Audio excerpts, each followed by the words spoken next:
Hello friends, welcome to Rajneet medical education. इस lecture में हम डिस्कस करेंगे rabies. So let's start the video. Rabies very important topic. So rabies क्या है? Zoonotic disease है। Zoonotic diseases वो डिसीजेज होती है जो एनिमल से फैलती हैं ह्यूमंस को। सो ये जूनोटिक डिसीज है। Now rabies is an acute fatal viral encephalitis. सबसे पहले ये क्या है? वायरल डिसीज है। ये रेबीज वायरस से होता है। दूसरी बात, ये एंसेफेलाइटिस कोज करता है, मतलब ये ब्रेन में इंफ्लामेशन कोज करता है।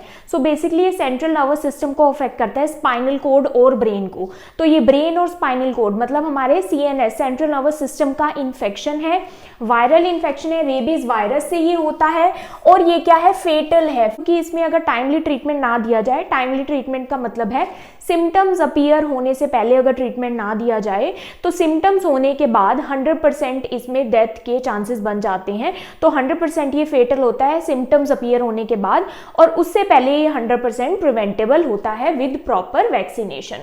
Transmitted mainly through the bite और saliva of an infected animal. जो एनिमल को क्या होगा? रेबीज होगा, उसको रेबिड एनिमल बोलते हैं। और उस एनिमल के ह्यूमन को बाइट करने से क्या होगा कि ह्यूमन के अंदर ये रेबीज वायरस एंटर हो जाता है, क्योंकि ये जो वायरस है ये उस रेबिड एनिमल के सलाइवरी ग्लैंड्स में प्रेजेंट होता है। तो सलाइवा में ये प्रेजेंट होता है और जैसे ही वो ह्यूमन को बाइट करता है तो सलाइवा के थ्रू वो ह्यूमन के स्किन में एंटर हो जाता है। Now one symptoms appear 100% fatal. एक बार अगर सिम्टम्स अपीयर हो जाते हैं तो ये 100% फेटल होता है, मतलब 100% मोर्टेलिटी रेट तब होता है। इसका जो प्रिवेंशन ही है ट्रीटमेंट, इसका और कोई ट्रीटमेंट नहीं है, तो प्रिवेंशन ही है इसका। 100% प्रिवेंटेबल है अगर सिम्टम्स अपीयर होने से पहले क्या है? वैक्सीनेशन दे दी जाए। नाउ ये सिम्टम्स अपीयर होने के बाद क्यों 100% फेटल है? वो इसलिए है क्योंकि ये क्या ब्रेन में एंटर हो जाता है, और जो एंटीबॉडीज हैं, मतलब कि जो वैक्सीनेशन है वो क्या बनाता है? हमारी बॉडी में एंटीबॉडीज बनाता है इस एंटीजन के अगेंस्ट। वो एंटीबॉडीज जो ब्रेन में एंटर नहीं हो पाती, ब्लड ब्रेन बैरियर को क्रॉस नहीं कर पाती, और जो डैमेज ये वायरस कोज कर देता है वो इरिवर्सिबल होता है ब्रेन में। इसलिए ये क्या है? 100% फेटल है सिम्टम्स अपीयर होने के बाद। सिम्टम्स अपीयर होने का मतलब है कि जो वायरस है वो ब्रेन में या फिर स्पाइनल कोड में एंटर हो चुका है, मतलब वो जो नर्व्स हैं उनमें एंटर हो चुका है, न्यूरॉन सेल में एंटर हो चुका है। अब इसका कॉजेटिव एजेंट क्या है और इसका जो इंसिडेंस है वो इंडिया में सबसे ज़्यादा है। तो इंडिया में अराउंड एक साल में जो 20,000 केसेस रेबीज़ के देखने को मिल जाते हैं। तो इंडिया में इसका ज़्यादा इंसिडेंस है, इसलिए ये क्या है? वर्ल्ड वाइड भी एक बिगेस्ट प्रॉब्लम है रेबीज़। नाउ वायरस का नेम क्या है? रेबीज वायरस है। ये फैमिली किससे बिलोंग करता है? ये रेप्डोविरिडे से बिलोंग करता है। जीनोम क्या है? Single stranded RNA. ये सिंगल स्ट्रैंडेड आरएनए वायरस होता है। शेप इसकी कैसी होती है? वेरी इंपॉर्टेंट, बुलेट शेप का ये वायरस होता है। तो ये है वायरस, और ये क्या है? सिंगल स्ट्रैंडेड आरएनए वायरस है, बुलेट शेप का ये वायरस होता है। रिजर्वॉयर और source of infection. Source of infection क्या है? एनिमल्स, और रिजर्वॉयर मतलब उन्हीं के अंदर, एनिमल्स के अंदर ही ये वायरस रहता है। जैसे कि डॉग्स सबसे कॉमन, स्पेशली इंडिया में, क्योंकि ये जो डॉग्स हैं ये इंडिया में बहुत स्ट्रे डॉग्स बहुत ज़्यादा हैं। जो गली में जो आवारा डॉग्स होते हैं वो बहुत ज़्यादा हैं इंडिया में, इसलिए बाइट के जो चांसेस हैं, ह्यूमन को बाइट करने के चांसेस डॉग्स के, वो बहुत ज़्यादा है। बैट से ये हो सकता है, cats, monkeys, foxes, raccoons and wolves, भेड़ियों में भी ये होता है। तो ये एनिमल्स में क्या है? ये सर्वाइव करता है ये वायरस। अब ये जो रेबीज वायरस है, रेबीज डिसीज है, ये एनिमल्स की ही डिसीज है। जो ह्यूमन है ये एक एक्सीडेंट से इसको हो जाता है, मतलब ह्यूमन क्या है? ह्यूमन के अंदर ये सर्वाइव करने के लिए नहीं बना वायरस। क्यों? क्योंकि ह्यूमन के अंदर जब सर्वाइव करता है ये वायरस तो क्या है? ह्यूमन को क्विकली सिम्टम शो होते हैं और उसके बाद उसकी डेथ हो जाती है ह्यूमन की। तो ये जो वायरस है वो आगे स्प्रेड नहीं हो पाता। तो ये जो डॉग्स हैं या दूसरे जो एनिमल्स हैं उनके अंदर ये सर्वाइव करता है और आगे आगे स्प्रेड होता है दूसरे एनिमल्स में। वेयरएज ह्यूमंस में क्या है? ये डेड होस्ट होते हैं। ह्यूमन डेड होस्ट का क्या मतलब है कि एक बार अगर ह्यूमन को हो गया तो बहुत जल्दी सिम्टम्स अपीयर हो जाते हैं एंड ह्यूमन की जो है वो डेथ हो जाती है इसमें। और ह्यूमन क्या है? ह्यूमन एक दूसरों को बाइट नहीं करते इस तरह से जैसे एनिमल्स करते हैं। तो ह्यूमन के बाद ये क्या है? आगे स्प्रेड नहीं हो पाता वायरस, और ह्यूमन के साथ ही ये क्या है? ह्यूमन की डेथ हो जाती है इस वायरस से, अगर क्या है? सिम्टम्स अपीयर होने से पहले ट्रीटमेंट ना दिया जाए। तो ह्यूमंस को ये एक्सीडेंटली हो जाता है एनिमल्स के बाइट करने से। सो ये जो मेन इसका जो रिजर्वॉयर है वो क्या है? एनिमल्स है। अब उसके बाद आता है मोड ऑफ ट्रांसमिशन, ये एनिमल के बाइट करने से ही होता है, सबसे कॉमन इसका ये है। तो एनिमल्स क्या है, जैसे अगर कोई स्क्रैच लगा है किसी ह्यूमन की स्किन पर, और अगर कोई एनिमल क्या है उसको, जैसे कैट्स वगैरह होते हैं जो कि आम पेट्स होते हैं, डॉग्स पेट्स होते हैं ह्यूमंस के घर में, तो वो डॉग्स या फिर कैट्स क्या करते हैं, वो कई बार क्या है स्किन को चाटते हैं। तो अगर ह्यूमन की स्किन पर कोई स्क्रैच है तो एनिमल के लिक करने से क्या होगा, अगर वो एनिमल क्या है रेबिड एनिमल है, तो वो क्या होगा, वायरस जो है ह्यूमन की स्किन में एंटर हो जाएगा ब्रोकन स्किन के through. Then licking of broken skin, again वही है, saliva into eyes, nose and mouth. अब दूसरी बात, ये जो वायरस है ये म्यूकस मेम्ब्रेन में एंटर हो जाता है, तो म्यूकस मेम्ब्रेन में ये रेप्लिकेट कर सकता है। हालांकि ये जो वायरस है ये ब्लड में नहीं प्रेजेंट होता है, ये म्यूकस मेम्ब्रेन या फिर म्यूकोजा में प्रेजेंट होता है। तो अगर आईज का जैसे कॉर्निया हो गया, नोज हो गया, माउथ हो गया, तो सलाइवा जो है म्यूकोसा में लग जाता है रेबिड एनिमल का, जैसे कि आईज में चला गया या फिर नोज में चला गया, माउथ में चला गया, तो वहां से भी एंटर हो जाता है ह्यूमन बॉडी में।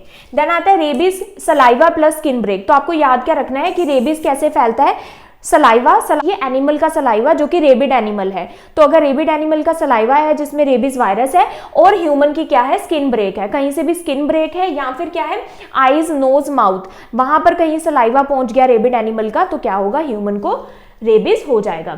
तो ये स्क्रैच से हो सकता है, बाइट करने से हो सकता है एनिमल के, क्योंकि एनिमल के सलाइवा में ये जो वायरस है ये प्रेजेंट होता है। देन इसका इंक्यूबेशन पीरियड क्या है, और इसको गोल्डन विंडो भी कहते हैं। इंक्यूबेशन पीरियड क्या होता है, बाइट करने के मतलब एनिमल के काटने से सिम्टम जो फर्स्ट शो होगा उसके बीच का जो टाइम पीरियड है उसको इंक्यूबेशन पीरियड कहते हैं। तो ये गोल्डन विंडो इसलिए है क्योंकि इसी टाइम पर हम बचा सकते हैं पर्सन को, वैक्सीनेशन दे सकते हैं और वुंड वॉश करके प्रॉपर ट्रीटमेंट दे सकते हैं। लेकिन अगर सिम्टम अपीयर हो गया तो ये क्या है, इरिवर्सिबल है, इसका कोई क्योर नहीं है, 100% मोर्टेलिटी रेट रहता है। तो इसलिए इसको गोल्डन विंडो भी कहा गया इंक्यूबेशन पीरियड को। ये 1 से 3 महीने का होता है यूजुअली। सो सबसे लंबा या फिर सबसे वेरिएबल जो इंक्यूबेशन पीरियड है वो रेबीज वायरस का ही होता है। क्यों होता है, can range from days two years, तो कुछ दिनों से कुछ सालों तक भी ये जा सकता है। तो ये सबसे जो वेरिएबल है, मतलब सबसे जो अलग जो इंक्यूबेशन पीरियड है जिसको हम पता नहीं लगा सकते कि ये किस टाइम पर सिम्टम अपीयर होगा, वो किसका है, रेबीज वायरस का है। क्यों है, क्योंकि ये डिपेंड करता है साइट ऑफ बाइट, कि अगर तो ब्रेन के आसपास कहीं बाइट किया है, सपोज फेस पे किया है, नेक पे किया है, तो ब्रेन और स्पाइनल कॉर्ड में जल्दी पहुंच जाता है वायरस, तो फास्टर इंक्यूबेशन होगा। दूसरा क्या है, सिवियरिटी ऑफ बाइट, कितना ज्यादा बाइट किया है डॉग ने या कोई एनिमल ने, कितनी ज्यादा बार बाइट किया है और कितना डीप बाइट कर रखा है, उस पर भी डिपेंड करता है। ज्यादा बाइट किया होगा तो वायरस ज्यादा बॉडी में एंटर हो गया, डीप किया होगा तो भी वायरस क्या है, बॉडी के अंदर डीप जा चुका है। देन है वायरल लोड, मल्टीपल बाइट, ज्यादा बाइट होगा तो वायरस भी ज्यादा एंटर हो गया, तो मतलब इंक्यूबेशन पीरियड देन शॉर्ट होगा। देन है होस्ट की इम्यूनिटी पे भी डिपेंड करता है कि पहले उसने टेटनस का कोई वैक्सीन लिया था क्या प्रीवियसली, तो उसकी इम्यूनिटी पर भी डिपेंड करता है। पैथोफिजियोलॉजी ऑफ रेबीज वायरस, तो पैथोफिजियोलॉजी इसकी क्या है, सबसे फर्स्ट स्टेप क्या होता है कि जो भी एनिमल है कोई, वो बाइट करेगा, कोई भी रेबिड एनिमल मतलब जिसको रेबीज है, जिसके सलाइवा में रेबीज वायरस प्रेजेंट है, तो वो क्या है, ह्यूमन में को बाइट करेगा। ह्यूमन को बाइट करते ही क्या होगा कि ये जो वायरस है ये ह्यूमन के अंदर एंटर हो जाएगा और ये मसल में प्रेजेंट होगा। अब ये क्या है, वायरस जो है ये मसल में रेप्लिकेट करता है, मतलब मसल में ही मल्टीप्लाई करता है। जब ये मल्टीप्लाई कर रहा है मसल में, उस टाइम पर कोई भी सिम्टम शो नहीं होता। तो इसलिए क्या है, ये डिपेंड करता है कि कितने दिन तक ये मसल में ही रहता है वायरस। ये क्या है, इंक्यूबेशन पीरियड, क्योंकि जब तक मसल में है तब तक कोई सिम्टम शो नहीं होगा, तो यहाँ पर मसल में ये मल्टीप्लाई करता है। अब ये जो वायरस है ये ब्लड में नहीं जाता, ये ब्लड में प्रेजेंट नहीं होता, तो ये ब्लड के अंदर रेप्लिकेट नहीं होता, ये मसल में होता है। मसल के बाद ये कहाँ जाता है, ये वायरस जो है मसल के बाद नर्व्स में एंटर हो जाता है, जो भी पेरिफेरल हमारी नर्व्स है वहां पर एंटर हो जाता है, तो मतलब नर्व सेल्स में एंटर हो जाता है और रेट्रोग्रेड पाथवे चूज करता है। रेट्रोग्रेड मतलब कि ये बैकवर्ड से, जैसे पहले स्पाइनल कॉर्ड जाएगा फिर ब्रेन जाएगा, तो ये एक्सोन की तरफ से एंटर होता है एंड देन सेल बॉडी में जाता है। उसके बाद क्या होता है, virus travel with in exons in peripheral nerves through axonal transport. Again ये हमारा एक्सोन होता है, तो ये सेल बॉडी होती है फ्रंट में, ये डेंड्राइट्स होते हैं, तो एक सिंपल सा डायग्राम ड्रॉ करते हैं एंड ये एक्सोन के एंड पर क्या होता है, एक्सोन टर्मिनल, तो ये इस तरफ से एंटर होता है न्यूरॉन के अंदर या फिर नर्व्स के अंदर, तो एक्सोन की तरफ से एंटर होता है जिसको रेट्रोग्रेड ट्रांसपोर्ट कहते हैं एंड देन ये स्पाइनल कॉर्ड में जाता है एंड देन ये ब्रेन में जाता है। इसके बाद क्या होता है, replication take place in the motor neuron of spinal cord and ganglia travels to brain. अब यहाँ पर स्पाइनल कॉर्ड में ये किसको अफेक्ट करता है, सबसे पहले ये देख लो, स्पाइनल कॉर्ड में ये एंटीरियर हॉर्न को जो इन्फेक्ट करता है। तो स्पाइनल कॉर्ड के क्या है, हॉर्न है, anterior, posterior and lateral horn. तो ये एंटीरियर हॉर्न को अफेक्ट करता है। अब एंटीरियर हॉर्न क्या करता है, ये वॉल्यूंटरी मसल्स को कंट्रोल करता है। जो भी वॉल्यूंटरी मसल, मतलब जो हम अपनी इच्छा से मूव करते हैं, उन मसल्स को कंट्रोल करता है। वो वॉल्यूंटरी मसल को अफेक्ट करता है, एंटीरियर हॉर्न को अफेक्ट करता है। तो अगर एंटीरियर हॉर्न अफेक्ट होगा तो मतलब वॉल्यूंटरी मसल्स वर्क नहीं कर पाएंगी, उनमें वीकनेस आ जाएगी। तो इसमें क्या है, जो वॉल्यूंटरी मसल्स है जैसे लेग्स, आर्म्स, इसमें क्या होता है, पैरालाइज हो सकता है, फ्लैशेड पैरालिसिस होता है, मतलब कि मसल्स ऐसे लगते हैं जैसे लटक गए हो, उनमें इतनी वीकनेस हो जाती है, कोई भी रिफ्लेक्स जो है उन मसल्स में नहीं रहता। तो ये यहाँ पर स्पाइनल कॉर्ड को अफेक्ट करता है। स्पाइनल कॉर्ड से ये कहाँ पर चला जाता है, ये ब्रेन में चला जाता है। अब ब्रेन में ये क्या करता है, infection of brain neurons leading to fatal inflammation. तो ब्रेन में ये एनसेफेलाइटिस कोज करता है, मतलब ब्रेन की इन्फ्लामेशन कोज करता है। तो एनसेफेलाइटिस क्या होता है, is a condition where there is inflammation of the brain that is caused by rabies viral infection के कारण ये होता है। अब ये जो ब्रेन में भी ये कई जगह को अफेक्ट करता है, जैसे कि लिम्बिक सिस्टम को अफेक्ट करता है। लिम्बिक सिस्टम में हमारा क्या आता है, हिप्पोकैम्पस आता है, एमिगडाला आता है। ये जो लिम्बिक सिस्टम है ये हमारे इमोशंस को कंट्रोल करता है, जैसे कि फियर हो गया, अग्रेशन हो गया, हमारा बिहेवियर कैसा रहेगा उसको कंट्रोल करता है। तो ऐसे पेशेंट्स को क्या होता है, जिनको रेबीज हो जाता है, उनके इमोशंस उनके कंट्रोल में नहीं रहते, बहुत ज़्यादा अग्रेसिव ये पेशेंट होते हैं। और दूसरी बात, ये किसको अफेक्ट करता है, ब्रेन स्टेम को अफेक्ट करता है। ब्रेन स्टेम में किसको अफेक्ट करता है, ब्रेन स्टेम किसको कंट्रोल कर रही है, हमारे रेस्पिरेटरी मसल्स को कंट्रोल कर रही है, फेरेंजियल मसल्स को कंट्रोल कर रही है, जो कि स्वॉलोइंग में काम आ रहे हैं। तो इसमें क्या होता है, क्योंकि फेरेंजियल मसल्स में स्पाज्म होने लग जाता है, तो पेशेंट क्या है, कुछ भी स्वॉलो नहीं कर पाता, निगल नहीं पाता। जैसे कि उसको जब पानी देते हैं तो जब वो पानी निगलता है तो फेरेंजियल मसल्स में बहुत ज़्यादा स्पाज्म होता है, तो बहुत ज़्यादा पेन होती है। तो जो पर्सन है उसको पानी पीने से डर लगने लगता है, जिसको हम क्या बोलते हैं, हाइड्रोफोबिया। तो इसमें जो पेशेंट है उसको पानी से एक्चुअली डर नहीं लगता, उसको ये डर लगता है कि जब मैं पानी पीऊंगा तो क्या होगा, मेरे गले में बहुत ज्यादा पेन होगी, इसलिए वाटर फोबिया इसमें हो जाता है। उसके बाद क्या है, virus enter salivary glands and other organs of the victim. ये जो वायरस है इसके बाद ब्रेन और स्पाइनल कॉर्ड को अफेक्ट करने के बाद वहां पर तो ये रहता ही है, उसके बाद ये सलाइवरी ग्लैंड्स में भी एंटर हो जाता है।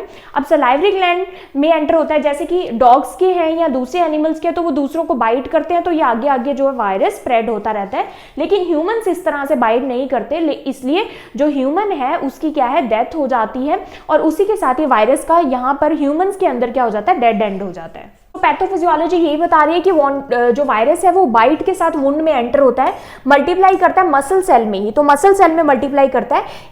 यहाँ पर ये कोई सिम्टम शो नहीं करता, इसलिए इसको साइलेंट फेज भी कहते हैं। ये क्या है, विंडो फॉर प्रिवेंशन, क्योंकि यहाँ पर ही वैक्सीन दे सकते हैं, तो यहाँ पर ही वैक्सीन या फिर जो इम्यूनोग्लोबुलिन है रेबीज का वो वर्क करेगा। सिम्टम शो होने के बाद वर्क नहीं करेगा, क्योंकि वो ब्रेन में अंदर एंटर होकर वायरस को नहीं मार सकता। ये जो एंटीबॉडीज है ब्रेन में एंटर नहीं हो सकती। उसके बाद है एंटर पेरिफेरल नर्व्स, ये पेरिफेरल नर्व्स में एंटर करता है। तो ये जो वायरस है नर्व्स के थ्रू स्प्रेड करता है, ना कि ब्लड के थ्रू। यहाँ पर कोई वायरीनिया नहीं होता, मतलब ब्लड में ये वायरस नहीं होता। Virus attaches to motor nerve endings enters peripheral nerves, जो भी मोटर नर्व्स है वहां पर अटैच हो जाता है और पेरिफेरल नर्व्स में एंटर हो जाता है, क्योंकि मसल्स पर क्या है, मोटर नर्व्स, वहां से वो पेरिफेरल नर्व में एंटर हो जाता है। Travels via retrograde axonal transport, मतलब ये बैकवर्ड से एंटर करता है एक्सोन की तरफ से, और then spinal cord and then brain में जाता है।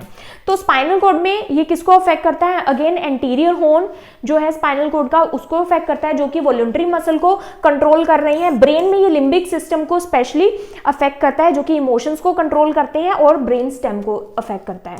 तो ये ब्रेन में एंसेफेलाइटिस कोज करता है, सीवियर इन्फ्लामेशन कर देता है ब्रेन में, और सिम्टम्स क्या है, शुरू हो जाते हैं। तो जब ये वायरस है ये जब नर्व्स में एंटर होते हैं तो सिम्टम शुरू हो जाते हैं। कोजेज न्यूरोनल डिसफंक्शन, स्टार्टिंग में ये क्या करता है, न्यूरॉन्स में डिसफंक्शन कोज कर देता है, फंक्शनल एबनॉर्मेलिटीज न्यूरॉन्स में आने लग जाती है। जो न्यूरॉन्स की जो सेल है वो काफी जो डेथ है वो काफी टाइम बाद होती है। तो जो लिम्बिक सिस्टम में जो प्रॉब्लम्स आती हैं उसके कारण क्या होता है, हाइड्रोफोबिया होता है, और ब्रेन स्टेम में जो प्रॉब्लम आती है एरोफोबिया, हवा से भी डर लगता है, क्योंकि विंड से क्या होता है या फिर ठंडी हवा से क्या होता है कि फेरेंजियल स्पाज्म होता है हवा से, तो उसके कारण भी प्रॉब्लम होती है पेशेंट को। एजिटेशन, गुस्सा आता है, सीजर्स भी आ सकते हैं, पैरालिसिस भी हो सकता है, क्योंकि पैरालिसिस इसलिए हो रहा है क्योंकि एंटीरियर हॉर्न अफेक्ट हो रहा है स्पाइनल कॉर्ड में। लेटर ये क्या करता है, सलाइवरी ग्लैंड में चला जाता है, जो कॉर्निया है जो आइस का, क्योंकि वो म्यूकोजा है वहां पर चला जाता है, जो हेयर फॉलिकल्स है वहां पर ये चले जाते हैं। अब आगे क्या है, rabies is fatal. Of course ये क्या है, फेटल है सिम्टम्स अपीयर होने के बाद, क्योंकि ये सीवियर ब्रेन इंफ्लेमेशन कोज करता है, ये ऑटोनोमिक डिसफंक्शन भी कोज करता है।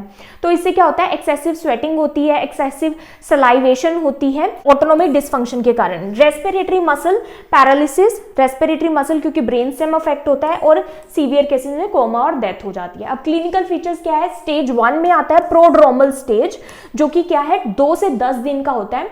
इसमें जो माइल्ड सिम्टम्स आते हैं जैसे कि फीवर, मलेज मतलब जैसे कोई एनर्जी नहीं है बॉडी में। उसके बाद हेडेक होता है, pain, tingling, burning, itching at bite site. अब रेबीज के केस में क्या होता है कि जहां पर एनिमल ने बाइट किया था वहां पर क्या है, टिंगलिंग सेंसेशन होती है, बर्निंग सेंसेशन होती है। ये क्या है, स्पेसिफिक साइन है रेबीज का, तो ये आपको याद रखना है। देन है स्टेज 2। स्टेज 2 में क्या है, एक्यूट न्यूरोलॉजिकल स्टेज, मतलब अब क्या है, जो ब्रेन और स्पाइनल कॉर्ड में जो इंफ्लेमेशन हो रही है दैट इज न्यूरोलॉजिकल स्टेज। इसमें 2 टाइप्स आते हैं, एक आता है फ्यूरियस रेबीज, एक आता है पैरालिटिक रेबीज। फ्यूरियस रेबीज मतलब जो ब्रेन में जो इंफ्लेमेशन है उसके कारण जो साइन आते हैं, ये 80% केसेस में होता है फ्यूरियस रेबीज। फर्स्ट आता है hydrophobia, fear of water. Again मैंने बताया पानी से क्यों डर लगेगा, क्योंकि जो ब्रेन स्टेम है वो किसको कंट्रोल कर रही है, फेरिंजियल मसल्स को कंट्रोल कर रही है। तो फेरिंजियल मसल्स में क्या होगा, स्पाज्म के कारण जो पर्सन है वो स्वॉलो नहीं कर पाएगा पानी को, इसलिए फियर ऑफ वाटर। एरोफोबिया जो एयर है उससे भी इसीलिए डर लगेगा। देन उसके बाद एजिटेशन, जो लिम्बिक सिस्टम है वो अफेक्ट होने के कारण क्या होगा, गुस्सा आएगा पर्सन को, बहुत ज्यादा अग्रेसिव होगा person. Excessive salivation, autonomic dysfunction के कारण सलाइवा ज्यादा आएगा। अब सलाइवा तो ज्यादा आएगा लेकिन पर्सन उसको स्वॉलो नहीं कर पाएगा, अगेन फियर के कारण कि पेन होगी, तो सलाइवा ज्यादा आएगा और वो बाहर ही मुंह से आएगा, जिसको हम क्या बोलते हैं, ड्रूलिंग, जैसे सलाइवा टपक रहा हो। देन है हेल्यूसिनेशन और सीजर्स, और लेटर स्टेजेस में क्या होगा, पर्सन को हेल्यूसिनेशंस होगी और सीजर्स भी हो सकते हैं न्यूरॉन्स के डिस्टर्बेंस के कारण। देन पैरालिटिक या फिर डम्ब रेबीज, ये 20% केसेस में होता है। इसमें स्पाइनल कॉर्ड अफेक्ट होने के कारण क्या होता है, असेंडिंग पैरालिसिस होता है गुएन बार सिंड्रोम की तरह। और इसमें क्या है, हाइड्रोफोबिया नहीं होता, इसमें पानी से डर नहीं लगता, इसका जो प्रोग्रेशन है थोड़ा ज्यादा स्लो होता है। स्टेज 3 क्या है, कोमा एंड डेथ। अल्टीमेटली क्या होगा, ब्रेन स्टेम अफेक्ट होने के कारण और जो भी एंसेफेलाइटिस होने के कारण रेस्पिरेटरी फेलियर हो जाएगा, क्योंकि रेस्पिरेटरी जो मसल्स हैं उनमें क्या हो जाएगा, पैरालाइज हो जाएगा, एंड कार्डियक अरेस्ट भी हो सकता है, तो जिससे क्या हो जाती है, पर्सन की डेथ हो जाती है। अब डायग्नोसिस क्या है, तो इसका मोस्टली क्लिनिकल ही होता है, जैसे ही साइन एंड सिम्टम्स आते हैं तो पता लग जाता है कि इस पर्सन को क्या है, रेबीज है। अब इसमें हम टेस्ट तो करते हैं लेकिन टेस्ट के रिजल्ट का वेट नहीं करते, ट्रीटमेंट हमको साथ के साथ देना होता है, क्योंकि टेस्ट के रिजल्ट का वेट करने से क्या होगा, जो कंडीशन है और ज्यादा वर्स होगी पेशेंट की, इसमें हम वेट नहीं कर सकते। देन और साथ में क्या, जो टेस्ट जो हम भेजते हैं वो क्या हो सकते हैं, सलाइवा, आरटीपीसीआर। तो आरटीपीसीआर करना है सलाइवा का, क्योंकि सलाइवा में वायरस है ये प्रेजेंट है, तो इसमें डिटेक्ट करते हैं। देन है कॉर्नियल स्मीयर, तो कॉर्निया में भी हम रेबीज के एंटीजन देखते हैं। स्किन बायोप्सी, अब स्किन बायोप्सी कहाँ से करनी है, नेप ऑफ नेक, तो जहां से हमारी नेक जो है स्टार्ट होती है और जहां से हमारे हेयर स्टार्ट है, इस बेस से हम क्या करते हैं, स्किन की बायोप्सी लेते हैं। यहाँ पर हेयर फॉलिकल होते हैं जिनमें हम एंटीजन को डिटेक्ट करते हैं, detect rabies antigen. CSF examination भी कर सकते हैं क्योंकि उसमें भी ये प्रेजेंट होता है। देन है पोस्टमार्टम पर क्या दिखाई देता है, पर्सन की डेथ के बाद जब पोस्टमार्टम करते हैं वहां पर नेग्री बॉडीज दिखाई देती हैं। अब ये नेग्री बॉडीज क्या है, ये कहां पर प्रेजेंट होती है, नेग्री बॉडीज है हिपोकैम्पस और परकिंजे सेल्स ऑफ सेरिबेलम में प्रेजेंट होती है। तो जो इस्नोफिलिक डाई है उसके अंदर हम देखते हैं, तो पिंक कलर की ये डाई है, तो उसमें क्या है, ये इस तरह की बॉडीज दिखाई देती हैं, ये स्पॉट्स दिखाई देते हैं जिनको नेग्री बॉडीज कहते हैं। तो ये है नेग्री बॉडीज। देन आता है मैनेजमेंट। अब इसकी मैनेजमेंट एज सच इसका कोई ट्रीटमेंट नहीं है, इसका जो प्रिवेंशन है वही इसका ट्रीटमेंट है, वैक्सीनेशन से ही इसको प्रिवेंट किया जा सकता है। तो इसमें क्या होता है, पोस्ट एक्सपोजर प्रोफाइलेक्सिस आता है। पोस्ट एक्सपोजर प्रोफाइलेक्सिस मतलब जैसे ही आप एक्सपोज हुए एनिमल के बाइट से, या फिर आपको लगता है कि आपको स्किन में ब्रेक था और किसी जो एनिमल है उसने आपकी स्किन को लिक किया है, तो आप क्या है, एक्सपोजर में आ जाते हो। तो ये क्या है, पोस्ट एक्सपोजर प्रोफाइलैक्सिस होता है, मतलब एक्सपोजर करने के तुरंत बाद क्या करना होता है, यही लाइफ सेविंग होता है, यही इसका ट्रीटमेंट है। तो स्टेप 1 आता है सबसे पहले जो आप खुद भी कर सकते हैं, दैट इज वुंड केयर। जहां पर भी जख्म हुआ है, कोई बाइट है या फिर स्किन का जहां भी ब्रेकडाउन है, उसको आप सोप और वाटर से 15 मिनट तक धोओगे रनिंग वाटर में। तो सोप और वाटर से, इससे क्या होता है, अराउंड 90% जो वायरस है वो किल हो जाते हैं और रनिंग वाटर से निकल जाते हैं, थोड़े से ही रह जाते हैं। अप्लाई एंटीसेप्टिक, कोई भी एंटीसेप्टिक लगाएंगे, उसके बाद जैसे कि आयोडीन लगा सकते हैं। उसके बाद हमने क्या करना है, डू नॉट सूचर इमिडिएटली। उसके बाद हम सूचरिंग उसकी नहीं करेंगे वुंड की, क्योंकि सूचर लगाने से क्या होता है कि जो वायरस है वो वहीं रह जाता है और मल्टीप्लाई इजीली हो सकता है, तो हम सूचर नहीं करेंगे, उसको अभी ओपन ही रहने देंगे। उसके बाद स्टेप 2 आता है, स्टेप 1 करते सार ही दूसरा आता है रेबीज इम्यूनोग्लोबुलिन RIG, जो कि बहुत इंपॉर्टेंट है, ये कैटेगरी 3 के लिए होता है। अब कैटेगरी 3 क्या होता है, 3 कैटेगरी है जो WHO ने बताई है, 1 2 3। 1 में क्या होता है कि टचिंग लिकिंग इंटैक्ट स्किन, अगर तो स्किन इंटैक्ट है और किसी एनिमल ने टच किया या फिर लिक किया अपनी टंग से, तो क्या होगा कि वैक्सीन की जरूरत ही नहीं है, क्योंकि स्किन क्या है, स्किन में कोई ब्रेकडाउन नहीं है, मतलब वायरस एंटर नहीं हुआ। कैटेगरी 3 क्या होता है, निबलिंग और माइनर स्क्रैचेस। कई बार एनिमल्स क्या करते हैं, माइनर ऐसे स्क्रैच लगा देते हैं या फिर निबल करते हैं, उसमें वैक्सीन चाहिए होती है, तो इसमें सिर्फ वैक्सीन देते हैं, RIG नहीं देते। कैटेगरी 3 क्या है, किसी ने बाइट किया एनिमल ने, डीप बाइट हो गया, ब्लीडिंग हो रही है, सलाइवेशन, सलाइवा लगा उस स्किन पर, तो वो कैटेगरी 3 होती है, जिसमें वैक्सीन प्लस इम्यूनोग्लोबुलिन दोनों देना होता है। तो ये जो रेबिस इम्यूनोग्लोबुलिन है, ये कैटेगरी 3 के लिए होता है। ये इम्यूनोग्लोबुलिन क्या होते हैं, रेडीमेड एंटीबॉडीज होते हैं, तो ये ऑलरेडी एंटीबॉडीज बने हुए हैं, इनको बस बॉडी में डालना होता है। Gives immediate protection, immediate protection ये देते हैं, inject into and around wound. तो हम क्या करते हैं कि जो वुंड के अराउंड, उसके आसपास और वुंड के अंदर भी ये इंजेक्ट कर देते हैं, और जो बचा हुआ होता है उसको IM इंजेक्शन दे देते हैं, डिस्टल टू बाइट, जहां पर बाइट है उससे थोड़ा दूर। देन न्यूट्रलाइज वायरस लोकली, ये क्या करता है, ये वायरस को लोकली न्यूट्रलाइज कर देता है। Given at 0 to 7 days after vaccine, तो पहले वैक्सीन देनी है, उसके ये 0 से 7 दिन में ये देना होता है। चाहे आपने वैक्सीन ले ली है तो उसके 7 डेज तक आपने ये लेना होता है। 7 डेज के बाद क्या है, इसका फायदा नहीं होता, क्योंकि वैक्सीन जो है ऑलरेडी एंटीबॉडीज बना देती है, और अगर हम ये भी दे देते हैं तो जो मैकेनिज्म ऑफ एक्शन है वो डिस्टर्ब हो सकता है। Then step 3 rabies vaccine. तीसरा इंपॉर्टेंट क्या है, रेबीज वैक्सीन। रेबीज वैक्सीन क्या करेगी, ये बॉडी में जाके एंटीबॉडीज बनाएगी। उसके बाद ये क्या है, लॉन्ग टर्म प्रोटेक्शन प्रोवाइड करती है। ये डेल्टॉइड रीजन में देते हैं एडल्ट्स में, ग्लूटियल में क्या है, एब्जॉर्प्शन कम होता है इसलिए नहीं देते, ग्लूटियल रीजन में नहीं देते। शेड्यूल इसका क्या रहता है, SN रेजिमेंट जो है IM ये दिया जाता है डे 0 पे, डे 3 पे, 7 and 14 पे, और डे 28 पे भी देना होता है अगर कोई इम्यूनो कॉम्प्रोमाइज इंडिविजुअल है। ये एक्सपोजर प्रोफाइलैक्सिस आता है। प्री एक्सपोजर मतलब किन किन को वैक्सीनेशन लेनी चाहिए, जैसे कि जो वेट्स होते हैं, जो एनिमल्स के साथ कॉन्टिन्यूस टच में रहते हैं, लैब वर्कर्स होते हैं, एनिमल हैंडलर्स होते हैं, कोई हाई रिस्क एरिया में ट्रेवल कर रहा है, तो डे 0, 7, 21 एंड देन डे 28 के बीच में कोई वैक्सीन ये ले सकते हैं। मास डॉग वैक्सीनेशन, डॉग्स को भी वैक्सीन करना जरूरी है। कंट्रोल ऑफ स्ट्रे डॉग्स, जो भी स्ट्रे डॉग्स हैं उनको कंट्रोल करना जरूरी है। पब्लिक में अवेयरनेस जरूरी है कि अगर आपको डॉग बाइट हो जाता है तो उसके बाद आपने क्या करना है। इमीडिएट वुंड वॉशिंग, ये भी अवेयर करवाना है पब्लिक को कि जैसे ही बाइट होता है उसके इमीडिएटली बाद वुंड वॉशिंग करना है, जिससे चांसेस कम हो जाते हैं रेबीज के। उसके बाद वैक्सीनेशन बहुत इंपॉर्टेंट है जैसे ही आप एक्सपोजर में आते हैं। सो आई होप आपको रेबीज क्लियर हुआ। If you understood this video then please like, subscribe and share to my channel. Thank you for watching.